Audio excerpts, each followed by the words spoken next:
was really kind of, our chief at the time was ahead of his time, and no one else was really ready for it. So they did all this work, and they came up with all the recommendations, everything that the direction the department should head, and then it got shelved. So this is, going through this process is literally the first time for any of us to do it. There's some confusion at the very beginning, especially over what is it? Why are we doing it? How will it be used? What's the point of it? And then, once we get done, how do we utilize it moving forward? Getting into the assessment process obviously spurred that conversation. So, sorry. Okay. Hey, Scott Gray with Grand Rapids Fire. We were accredited in 2016, and the community risk assessment was a big project for us. We had never really done one other than our Fire Prevention Bureau, just doing their normal fire and life safety systems, stuff like that. So if you didn't fall under that, you were probably never assessed by the Grand Rapids Fire Department. So we built a tool, a little like an iPad tool, and sent all our crews out to survey every commercial structure in the city. And the way we sold that to them was, you're gathering information that's going to help you when you go to that building at 2 o'clock in the morning.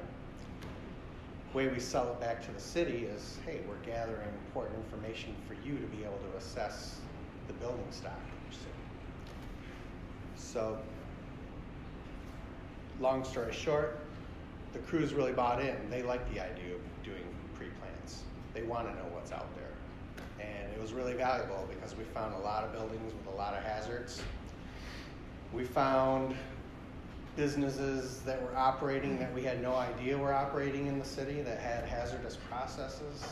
And it was a really big impact on our Fire Prevention Bureau because they were able to add a few extra positions to deal with those risks. So this is just about your community though. So how you do this community risk assessment, there is no real template. There's some general guidelines on what kind of information you want to gather, but it's how you are going to impact your community. That's it. So the vision for today from start to finish was to have kind of an in-depth look at data at the beginning that would be more applicable to the departments that are in the process already. Then the panel gives everyone a chance to ask questions from to a group of experts and me, and then a basic one-on-one. So if you're in the exploratory process, here's what accreditation and credentialing are about. This presentation before we get started even is just somewhere in between that, right? It's not down in the weeds discussion of this is how you break down your CAD times, and these are the steps that we put in place to get from point A to point B. But it's also not, hey, you're going to go do a community risk assessment and then use it to make a standard of cover. Okay, so understand that that's the intent of this, is to talk about what are the different parts of the community risk assessment, give you some basic ideas of what Grand Rapids has done, what Indianapolis is doing, and then it's open to the floor. In other words, there should be there's an opportunity to share if you're doing something that's working really well, or you've thought of something that really works well for your community that's not discussed here. Please bring it up. So what is a community risk assessment? Obviously, it's an examination of the varied factors that impact, one, the likelihood of an incident occurring. So think about all the things that are in your community. What type of incidents do you expect to see? How often do you expect to see them? And what can you do to stop them from happening in the first place? And then think about, once those incidents do occur, what plays a role in how they play out? So, an easy example of that would be your water system. Obviously, if you're in a situation where you're using tankers, that's an important piece of information to know. It's going to change your operations. At the same time, it could be just awareness in your different districts of what is the land use. So if we go here, what are the roads like going out to this building? What type of people are we going to see if we go into this facility? Do we need to have a different plan ready, obviously, to work at a nursing home versus a school versus a high-rise that's apartments? So, again, none of this stuff is groundbreaking. I think everyone's aware of it, but the two focuses are what's out there that's going to affect which incidents occur and how often they occur, and then what's out there that's going to affect how well you're able to mitigate those instances. And you're trying to answer the big W's. Who lives in your community? What's out in your community? Looking at it through the lenses of what are the natural conditions, what are human and human-related conditions, and what are human-made conditions. So, the difference between human and human related versus human made. Think of it in terms of human, you're looking at demographics, obviously, specifically who is in your community, and then what are their organizations, what are their expectations, what are the politics that are involved. Whereas with human made, obviously we're talking about the roads, the buildings, so on and so forth. Anything to add on? I'll just add that there's a huge linkage between Category 2 and your standards of coverage, your community risk assessment. So while you're trying to build this community risk assessment, it's a really good idea to go through those performance indicators in Category 2A and 2B especially, and think about how am I going to answer those performance indicators, because you want to build that kind of thinking into the community risk assessment you're going to do. So just realize there's a lot of back and forth between those two documents, and if you've planned it out well ahead of time, you're not going to be scrambling 3 years from now when you're trying to show how your community risk assessment fits into your self-assessment. You're also going to look back at your historic data and see what type of runs did we have, how often are they happening, and what were the outcomes of those. So why perform a CRA? We've kind of, it's obvious that you want to identify the needs of your community. It's key to your long-term planning. Obviously, you want to know what risks are we trying to mitigate. We all know what we want to do, and I know in the fire service in particular, it's very easy to have the blinders on and be thinking about Department XYZ really wants to concentrate on this program and that program and this program. Well, that's great if it matches what the needs of the community are, right? If you do the community risk assessment well and you have a well-rounded approach to it, then it's going to open your eyes to these are the programs that we actually need to focus on. And hopefully normally there's going to be a high level of overlap between those things, but it gives you that proof to help me sleep better at night, knowing that our efforts aren't being wasted, they're being aimed at the things that are the most pressing in the community. It allows for efficient use of resources. Obviously, you're going to look and see what your deployment model looks like, and you may be surprised at what you find. It starts conversations about, historically, we've had TAC teams that one house on the east side and one house on the north side, but all of our TAC runs are happening on the southwest side. You kind of know that anecdotally, but maybe it's a deal where those runs are sparse enough that conversation never bubbles up. It never hits a point of saying, we need to sit down and really look at where these incidents are occurring at and where we have our resources at. The community risk assessment starts that process. Part of it is looking at the runs. The department also is projecting, when you look at what the land use is, what do you think is going to develop in your community, so that when it comes time to decide where your hazmat house is going to move or to stay, what's that look like right now? What's it going to look like 5 years from now? What's it going to look like 10 years from now? Go ahead. This is also a great opportunity for you to build those community stakeholders that you want to show up for your strategic planning sessions. So when you're out there talking to these business owners, it's a great opportunity to go, hey, here's the services we provide. If you ever need us, please call us. We'd love to collaborate with you. We want your input on what kind of fire department you want. It's not always just the residents. A lot of these businesses aren't necessarily embedded in the community, even though they operate there, but you want to get them involved in what you're doing. And you've heard, the next point, you've heard it through several people today. It gives you the firepower, or at least the information, to go into your negotiations and meetings with your AHJ and say, yeah, we've been telling you we need this apparatus or we need more staffing, and here's why. Now, some of that's going to get more into when we get into the run data, but you can say, we didn't have an airport. We're finding that we're going to this airport all the time. It's just outside of our area. Here's the risk that we have for having an airplane into a building run. We need an ARF truck. And it's one thing to go and say we need an ARF truck. It's another thing to be able to come back and say, look, these are the risks that surround us all around and what our obligations are to the communities, both our community and communities around us. Now we've got some facts to have a conversation about. That's not a great example, but I hope you follow the direction I'm going. As Cap said, this is Category 2A and 2B in the self-assessment manual. So where to begin? The first thing they ask you to do is to establish your GPZs, or your geographic planning zones. And there's there's a handful of different approaches that you can take with that. I've seen them as broad as battalions, I've seen them as small as quarter-mile grids. Basically what you're saying is this is the finite level, the granular level that we're going to work down on to study the community. So we talked about we want to know all this information. That's great, and we want to know it on the whole for the whole service area, but then we want to break it down into more bite-sized usable chunks that we can actually produce action on. So I think, I'll defer to Captain Gray on this. What I've seen, typically people start wide, and then over the process, maybe it's 2 accreditation cycles, 3 accreditation cycles, with each one they become more specific. But again, it's like you said, it's about what works for your community. What works for you? Does it make sense for you to look at ladder response areas? Does it make sense for you to break it down by special neighborhood? When Ernst Piercy, formerly from the Air Force Academy, would give his talk, they break it down by, this area is where the majority of the housing is, this area is where a majority of the commercial area is, then we've got the mountain, then we've got the school. And so it doesn't get any more granular than that. They just kind of drew a circle around an area, and that's one of their planning zones because it has specific needs, and then this area over here has completely different needs. So while this area may be 100 square miles and this one may be 0.5, the difference in what the ask is from the department is significant enough that they treat those as separate entities. I would just add, think about what you're going to do with that data.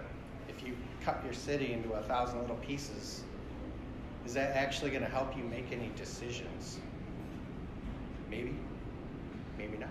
So we made the decision to kind of break everything into like areas. So if it's a big residential area, we just called that all matter.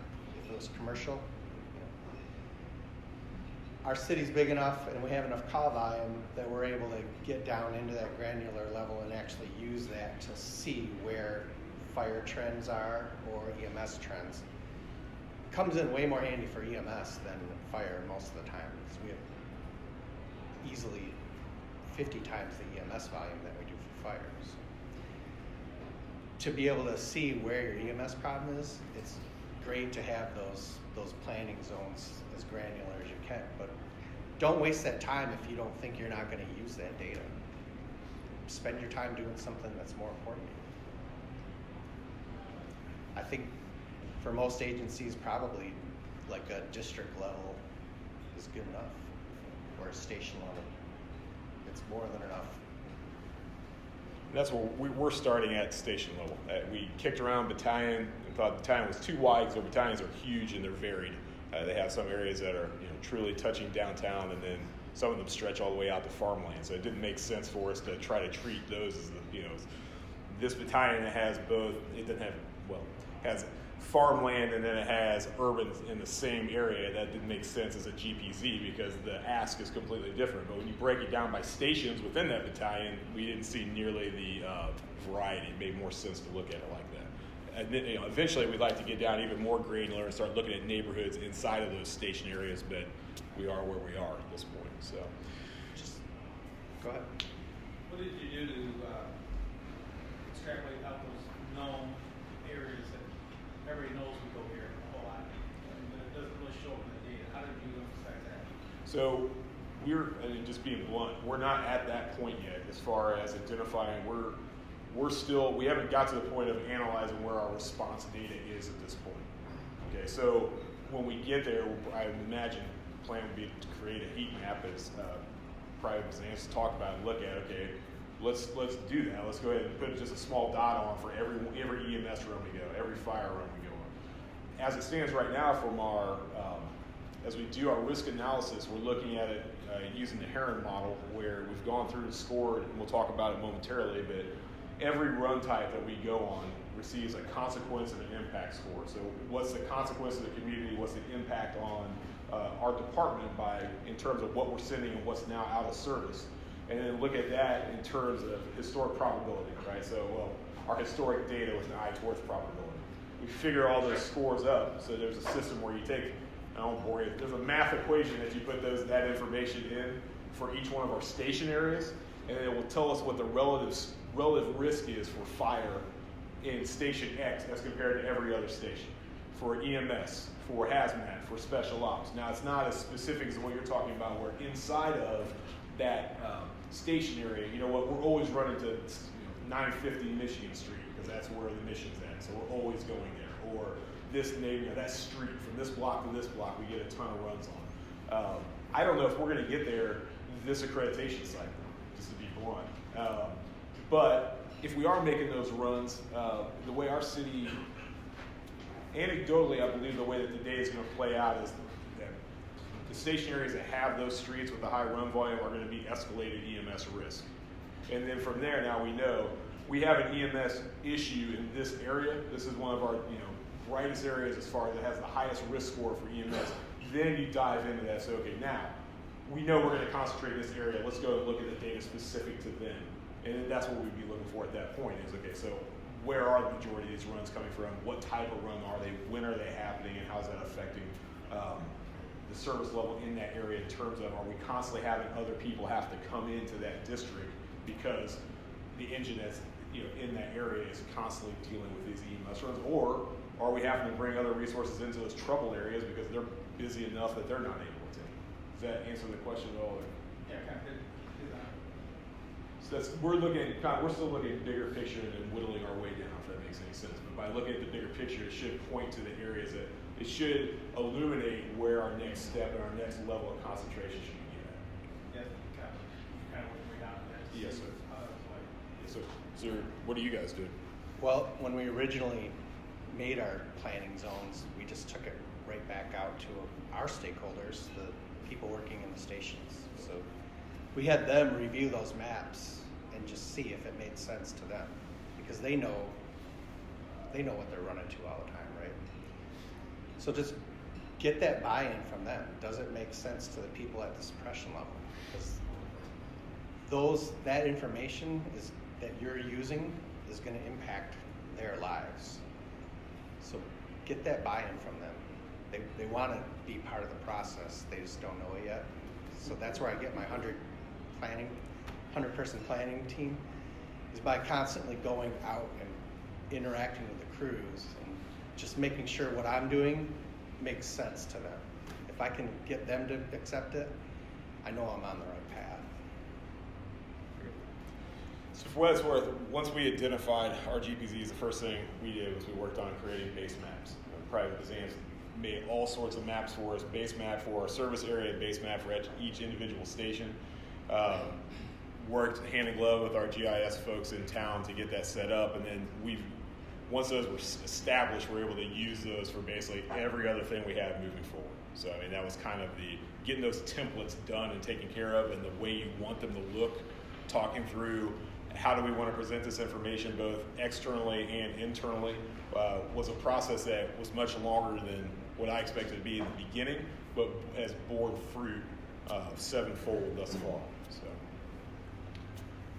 Yeah, good. All right, so who lives in the community, and some of this stuff is pretty obvious. Anything that's on this board was extracted directly from either the SAM or it was from the CRA SOC handbook, right, the 6th edition. So we need to know population totals, density in our areas as defined by the census, whether that's rural or urban. You can go into a greater level of specificity if you wish. I think it's probably a good call in most parts. But bottom line, to satisfy accreditation, they want to know is it rural or urban for each one of your GPZs. Socioeconomic factors such as urban characteristics, employment types, and important employment centers. So I'm not going to read them off. You can see them. We got a lot of this information from the Census Bureau, clearly. There's factfinder.gov. If you go to if you Google U.S. Census Bureau, you'll find that information. We've been very lucky in Indianapolis that we have an organization called SAVI. It's a joint effort between the United Way and IUPUI, which is Indiana University, Purdue University in Indianapolis, where they made a concerted effort with the Better Business Bureau to bring in as much information as they could about the community in terms of census data, programs that are out in the community, potential business partners that would work for health and safety and in meeting the needs of the folks that the United Way in particular is working with. And it offers kind of a one-stop shop for us. We can go in and pull, basically through communicating with them, we can not only get maps made that are very basic, but we can also, by census tract, we can also go and get all that census information and business information as well. That's not probably applicable to you, but the reason I share it with you is try to think outside the box of who can help make that pull easier for you. Our first ask was from GIS. We asked them, hey, if you've got access to the census data, which they do, I'm sure yours do as well, and you can build these maps that have the census tracts on them, can we marry those two fields to create a population density chart easily? Can we marry these two fields to make a map that shows Station 1 census tracts, even though it's not, since Station 1's response area is not necessarily based on census tracts? You don't know if you don't ask. So I guess what I'm saying is spend some time trying to think through who would have the information that you want, contact them, and if they don't have it, ask, who would you go to if you wanted that information? Now maybe if you're a couple years in the process, this isn't a big deal, but man, that's a tall task and a hard thing to work through, at least for us in the initial stages, was where can we get this information from? Yep. I'm 5 years into it, and I'm still trying to figure out how the best way to get some of this stuff. So, like right now, we're reviewing our category 2. And I'm thinking, where am I going to get all this socioeconomic stuff? Well, I have an intern working in the office. I'm going to throw this at him and say, hey kid, figure it out. But he's a genius at using that American Community Survey data that comes from the census. I can't navigate that system. I don't have time to sit there and learn it. But that's what he does. So look to colleges. Look to the Red Cross. The Red Cross has a lot of great information about risk in your community that you may not be aware of. There's definitely ways to get it. Work with other city departments. Our economic development department has tons of great socioeconomic data that we're going to tap into. Just, think outside the box on that. Vision 2020 is another resource. If you haven't checked, you should see what they have to offer as well. Another great resource is emergency management, their hazard mitigation plans. They have a lot of good natural and land disasters. Yeah, that's a good call. Yeah, we leaned on our county EM for a lot of our topographical stuff. We had all that. So.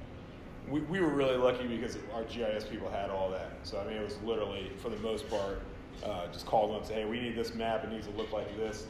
A week later, they spit out the map, or at least, and we went back and remade a bunch of them. But the point is that depending on the size of the municipality, that this information exists somewhere already, and you should be able to skin it fairly easily.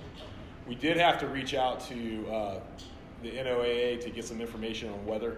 We didn't have to. We chose to. They had really good information. Purdue is an outstanding resource for that, no matter where you're from. They've done a great job of aggregating information over the last, I think it's 150 years. You can call them up. You need to be specific about what you're asking for, but if you can think of a weather or climate-related question, they can get you the answer for it. And they're pretty excited to work with the fire department. It's not a burden on them. They enjoy doing it. So. Yeah, we got great floodplain data from NOAA. And all you had to do was ask. It just made it really easy. The hardest piece of critical infrastructure information I had to get was the electrical system. Our power company did not want to show me their maps. They didn't want us to know how their grid worked. They basically said, you call us if it's a problem, which is great until the windstorm comes through and there's 600 wire down calls all at once. And I don't know which ones are transmission lines, which ones are primaries. If you can reach out to them and establish a relationship with some of those private utilities ahead of time, you'll have a lot easier time getting some of those maps out of them. So slide out. Yeah, that's okay. I was going to say the same thing. Like we have a great relationship with our water company, and so we can freely exchange resources with them. And obviously, especially with water, we have to have a working relationship. We have to know what's going on with them, and they tend to want to know what's going on with us. But yeah, you can get ahead of that by starting those. It's just like the budget stuff. Start the communication early so that you can kind of dictate the conversation as well, right? So that they know exactly what you're asking. they'll be more than willing in most cases to work with you to get it if they can. We didn't run into issues with our power company, but we did find that the mapping of the information was difficult to do. So we ended up just putting substations on, identifying where those were at. Mm-hmm. That's about the best we could hope for. And I share that just from the standpoint of what Cap said, everybody's going to be different as you go through this. So again, what do you need? What's of value for your department? So human-made characteristics of infrastructure, transportation systems, communication systems, what's out there, what's going to, again, affect the quality of your response or what the end result, your outcomes are going to be for your mitigation efforts. One thing that you do have to work in when we talk about building types is you need to identify which buildings have suppression and detection systems in, and to some degree, what type. So again, as with most things, the process is somewhat ambiguous. We're looking at it right now as, is the detection system automated? So if it goes off, does it automatically place a call or alert to the 911 dispatch center, or is it a situation where it just is an audible alarm on site, or does nothing? Is there no system there? For suppression, you can get into 6 or 7 different types of suppression systems. For us, it was, is it a partial or full suppression system? What type of hood is it? If that's it, is there not one there? And we left it at that. All right, so not saying that's the end all be all, but at least we'll have all that. We'll have that information for every structure that we inspect inside of the city. And then the next part of that is, okay, you've got that information. Do you use it in any way, shape, or form to affect what your operational model is? Do you change your response to somewhere that has a fully automated alarm and a full suppression system, or are you sending the same thing to the building right next to it that's the same size with the same characteristics that has none? And I'm not saying you're wrong if you do. It's just, you're going to have to address that and speak to the peer team when they come in with How do you take that into account? So maybe on a building with an FLS system, you might only send 1 inch if it's not a water flow. But if it's a building without a protection system and a call comes in, you're probably thinking there's really something going on, right? So having that map, if you have those identified in your CAD system, that can reduce the amount of apparatus responses that you're sending out every year. And again, the human related gets down to the who, and we talk about this in your census data. You want to also look at, what's assessed property values. Clearly, historically, the lower the property values, the higher the run volume. We identify our blighted areas and think about, again, with all the information we've got coming in, what are the people in this given area going to need from us service-wise? So, yeah, of course, my mind goes blank trying to think through. If you're in a certain situation where, just think of it like this. If you're somewhere that's got a lot of water, you probably want to have a dive team or at least a top water rescue team proximal. You're going to look at that in your historic data and see how much you need it, but I guess that would be a human-related need. Sorry. Yeah. Dave, do you remember, was the question about blighted areas, was that new to the 9th edition? Because I don't remember that being discussed before. I couldn't tell you. But I think that's just a direct relationship between risks. So if you have those, you're definitely going to want to identify them. And then again, does that impact what your ERF is going to be for that area? Maybe if you know those houses aren't being taken care of very well, you may want to send more resources because you know you're going to need them right from the get-go. Yeah, we didn't do that in our risk assessment. And it's hard. You don't have to use everything. Yeah. And it becomes difficult too when you start talking about vacant homes. That changes so much, from time to time. But Yeah. Thanks, guys. thanks. So again, now you're going to go look at your historical responsive data. If you're a new organization coming into the process, you need 3 years worth of data. If you are an accredited agency, it's 5 years, which makes sense. You should be looking at it every year for your ACRs anyway. 5 years in the cycle, so it takes care of itself. Try to separate out your responses by class and GPZ. So we're going through and looking at all of our responses from a service area, view, and then we're coming back and looking, okay, so each station again, like we talked about, hey, they're high risk EMS but low risk fire. They're high risk hazmat, low risk tech option or tech services. One thing that's been a difficult lift for us, I don't want to say it's difficult, but one thing we've been working through right now is dealing with the aid. So coming up and identifying who we're giving mutual aid to, who are we receiving it from, who are we giving automatic aid to, who are we receiving it from. So there's, obviously there's value in knowing that number for a service area, but we're finding that there's value for knowing aid given by apparatus and aid received by stationary. I don't know how you would go about figuring aid received by apparatus unless you only have one apparatus in every one of your houses. But helping us identify, okay, how often is this unit leaving its area to go serve other taxpayers? And then from there, if that's happening often, is that affecting how often then are we having to send somebody else into their primary because they're out serving someone else? Not saying that we would stop what we're doing, but it's something we need to be aware of. Because you can see developments happening in that next township over that we're maybe unaware of or not thinking about because it's not our area, that's going to up the service demand for our apparatus that's just across the border. So they're going to be over there. How does that affect us? We want to make sure that we've got eyes on that and are thinking through that. Yeah. We're lucky we're kind of built out, so we don't have all this new development. But there are some areas of the city where we're getting new call volume all the time. So yeah, how do you deal with that? Are you giving help more often than you're getting it? What do you think? Crickets. I think most of us who are looking at this are probably thinking we're giving help more often than we're getting it.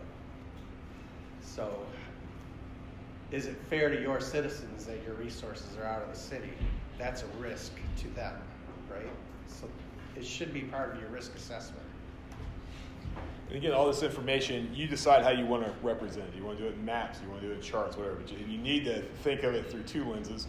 That outward-facing lens, what's your CRA going to look like? How are you going to show and relate this information to your stakeholders outside of the organization, which has one set of needs, and then how can you use this information internally, and what do you need it to look like? Do you need it to be more granular? Do you need to show the HJ what's going on in Station 3's area? Do you need to know what's going on in Station 3's area? Do both people? I don't know. That's a discussion for you, but it does affect, we have to look through everything that we've addressed so far. We're looking through both of those lenses and trying to think about who our audience is and how we can best show that data outside and how we can best use that data inside. They're not necessarily the same things. Again, we're not trying to do anything underhanded or not tell the truth. We're going to tell the truth in both. But the map that we're going to put in a book that's going to sit on the firehouse coffee table for anybody that comes in should be different than the map that planning's using to help map out what's going to happen with the department for the next 15 years. Would agree. Maps are way better to put in an annual presentation for your city. City commissioners hate it when there's a big red spot in the bottom of their district because we don't have a station there to cover the call volume. And that is something that pushes them to want to fix that problem. If you just give them a long list of numbers and stuff, that really doesn't have a big impact. But the big red spot seems to really work. So getting into save loss data. So asking us to track save data is new to the 9th edition. Obviously, we're 3 years in at this point. Everybody should be aware that we need to track it. You need to codify or document your methodology for how you're tracking your save and loss data. You want to look at it from more than just a fire lens. You also want to consider your EMS, your environmental as much as possible. And you can obviously do whatever else you want to do on top of that and what makes sense for your department. But at the bare minimum, you want to have property injuries, fatalities, and your damage to the environment or saves for the environment. Again, 3 to 5 years, 3 for a new organization, 5 for an accredited organization. And one of the differentiations they make, or one of the specifications they ask for, I guess, is the difference between what was the actual property lost and then kind of what was the impact of the property loss. So this building burns down, it's going to cost him $200,000 to rebuild the building, but it was William Henry Harrison's home, and when he was a child, and now that's gone, so that's got the impact of, whoa, what's that worth to the community? And think about all the galas they host there, and we'll never be able to get that back, and we're going to lose tourism dollars in the immediate area for all the people that want to come see his house. Try to quantify that as best you can, right? And that's an inexact science. There are some theories that help you work through that, but again, all those can kind of be poked through. The point is just describe what you're doing, say why you're doing it, and then consistently do it. So at least at the end of the day, the number might not mean anything in a vacuum, but you have something to compare apples to apples to in your own community. We're 200 people out of work for 3 months because that factory was shut down. That's a huge economic impact beyond just the fire loss. So that is the kind of stuff you can add in to make it more real to people. There's a great study. Has anybody seen the study that they did in Phoenix with Arizona State 4 or 5 years ago? It's worth searching Google for, and it comes up, and it speaks to that exactly. So this building burns down this commercial retail center, and it goes down that path of that building was closed for X number of days. Employees lost this number of wages. Truck drivers didn't get to deliver the goods, so they lost money. The people that were making the goods that were delivered to the store lost money, and they take it all the way out and say that save was worth $1.5 billion. Not saying that it's, at some point you have to draw a line and say, okay, well, that's a bridge too far. But it is interesting that what you're doing, the impact that you have, is more significant than just what you're going to see when you look at the run report, right? And it's a value that the fire service is adding to the community. So it's something you want to be able to go and talk to your HJ about, especially when it's time for contracts, especially when it's time to do your budgeting. That, yeah, by the way, this is our save loss data, but this, our impact is significantly larger than just what happens in that 15 minutes from the time we show up until the fire's put out. That's good stuff. So next, you're asked to identify the risks and hazards in the community. Again, we need to codify that. For each risk and each hazard, think about what we talked about earlier. What's the consequence for the community? So that building burns down, what's that mean? Impactful service delivery. How many of your resources are you throwing at a given run type? How long are they going to be out of service? Do you have a run volume that's significant enough that when those resources are out, is someone else going to be impacted? What % of the time? And again, you don't have to, it's up to you to decide how far down that road you want to go, but those are clearly the things to think about. We have to divide this up into 4 different categories: fire, EMS, hazmat, and tech rescue, and then that's broken down into low, medium, high, and max or special for your risk level.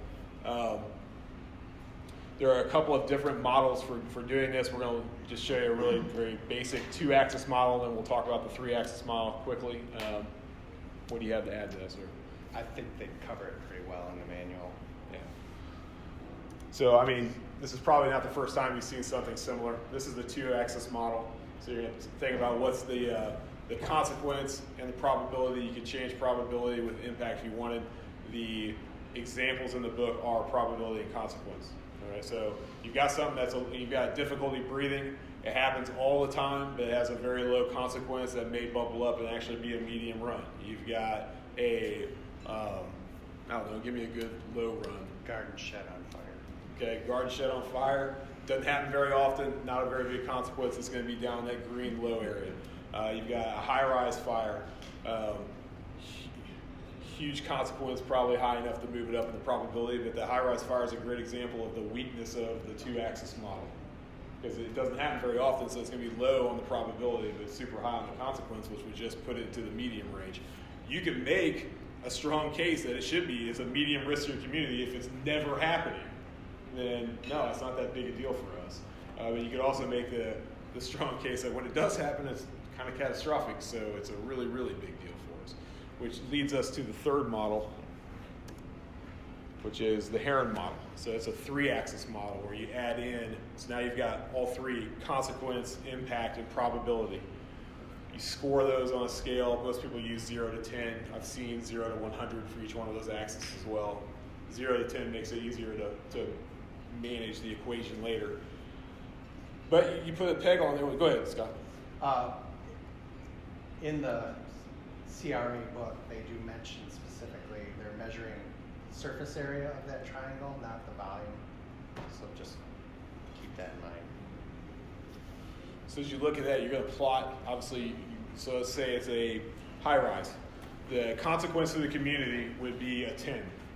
The impact on the department would be a 10. The probability is going to be a 1 or a 2, depending on the area. Right? So we would plot those 3 points and draw it up and figure out what the surface area is of that triangle, and then that gives us our risk score. As you plot your different events and you go through all your different run types, you're going to start to get your numbers. You have to then work through and say, okay, well, what's our threshold for low? What's our threshold for medium? What's our threshold for high, etc.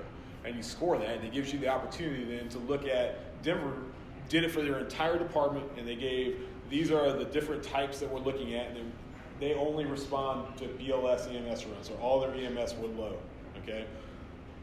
Even with that said, that constituted their highest risk. You know, like their risk score for EMS was like 67 or something, and their risk score for fire, which was their next highest risk, was like 31. All right, so I guess my point being that the low runs can bubble up and be some of your greatest risks. We're going to do that model for Indianapolis, but then we're also going to do this for each one of our station areas, which is how we're coming up with those risk level maps by station. So station 1, I'll have, we're utilizing the Heron model. We're looking at what percentage of our runs in the department were fires in station 1, what percentage of station 1's runs were fire, and looking at those two things separately. Running that through with our impact and our consequence probability. There's a formula that you run it through. I don't think it's on there, is it? No. And it gives you the score, and then we can say, okay, well, station 1 falls here for fire and for EMS, and then inside of station 1, you can break it down further by census tracts, or you can say this is, just looking at their run load for them. If I'm at station 1 and I don't care about what's going on outside of my area, just what's going on my apparatus, man, I feel like I'm doing a lot of fire.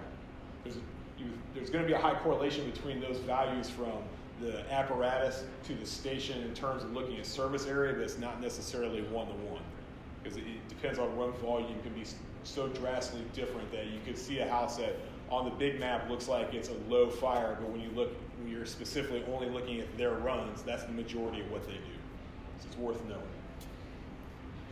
I think you kind of covered this, but it's the frequency really has a big impact on that risk, because EMS, each individual call, is pretty low risk. But every time it happens, that apparatus isn't available to respond to something else. So the overall effect of that bumps it way up, because that EMS has a way bigger impact on your organization, like your unit hour utilization, than any other call type, I can guarantee. All right, so applying your historic risk modeling methodology in 3 to 5 years worth of historical data. So basically you've decided, you've scored all your runs, said this is the impact, this is the consequence. I know that this is now, I'm going to go in here for 3 years or 5 years worth of data and figure out what the probability of these runs occurring is. Run my math. Now I've got my presentations to do. So I'm going to make my presentation like we talked about, the maps that show all the different risk levels per class and category. Now you have that data, the next step would be deciding what your full ERF is. So what are you sending to these runs? Now, there's a couple of different schools of thought on that. You can do the ERF before, once you've done your scoring, you can look at it and say, okay, we're going to group these run types in to be medium type. You want to speak to that? Because ERF it flows from critical tasking. So what resources do I need to deal with that risk when I show up? So if I could build a model where I knew exactly what type of construction type I was going to, that would impact my ERF. Because for a balloon frame construction house, I need a lot more resources than a platform construction house. You have to look at those risks and decide, what do I need to mitigate it? That's what builds your ERF. And that's what you should be sending to that call. So now, once you finish that, your next step is to develop your full service provisioning methodology, right? So now you've looked and seen what's in your community. You've looked and seen what you've done historically. You've thought about what your risk levels are, what's your plan to go battle. Right? That's when you're starting to build your standard recovery. This is developing the rules that you're going to use and the things that you decide are important and how you're going to apply all that data to set the stage for developing your standards of cover. So that's really about it, I think. Let's see. So it's an easy 95-step process. Yeah, blow through it. So this will be on our website. All the presentations from the day will be on the website. We tried to record the audio on my phone. Who knows what it's going to sound like? But the goal is that with each one of these consortiums, the talks will be up and as a resource. So if you ever can't sleep and you need some help, you can go there and check it out. But obviously, you've got a couple of links and our phone numbers on there. I think I speak for all three of us that we're always willing to help. In fact, if you see something I got jacked up, call me up and tell me about it. Help me get it right. Like, I don't pretend to be an expert in any of this at this point by any means, but he's an expert and he's an expert. So those are two good resources to lean on. I just open the book and go, yep, you're right. So I'm constantly referring back to those manuals all the time.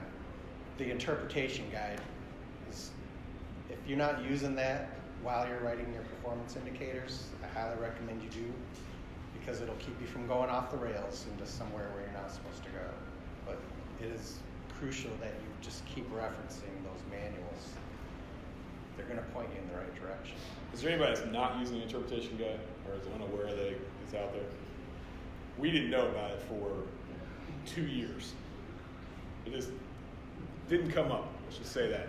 So literally wasted probably 100 man hours writing SAM documents and then coming back and realizing that what we thought we were writing to, when we got to the next criterion, it's like, yeah, that's what we just wrote about. That wasn't what we were supposed to be writing about. Then when we found the interpretation, we're like, oh yeah, about that. We could have saved all this time. So it's a wonderful tool. Yeah, it's available on the accreditation manager site. So if you need one, let me know. I'll send you one. I know Dave's got one on his desk. Are there any thoughts or any feedback that you have for us, things that you're doing or considering that we didn't talk about, or something that for the good of the group? All right, buffet solo. I have an ask for all of you. We are looking to see if any agencies have or have looked at, is there any kind of EMS accreditation aimed at the fire service? I haven't been able to identify. So separate from what we're doing here, is there an accreditation model for EMS service by fire? Or just an EMS agency? A fire agency delivering EMS services, or is there a standalone EMS accreditation model? I would say this model is an all hazard and it covers EMS. I'll tell my chief. Well, Other than CAS too. what's that? Other than CAS. But that's ambulance, right? Yeah. Yeah, Yeah, I mean, this is an all hazard model, which is one of the biggest changes between the 8th and 9th edition. I This think- became all hazard, and one of the why people in the risk assessment have changed from a rate type to, or some ad hoc of that. They've changed from a rate to a sort of an all risk assessment. the impetus for the question is we're currently a medical first responder agency, looking to go to EMT basic and eventually like a transport agency. So he wants to use that accreditation model to show why there's service gaps. So Well, we do all that. And we would use this as our model. I'm good. I'm not sure what he's looking for. Me either, but he told me that.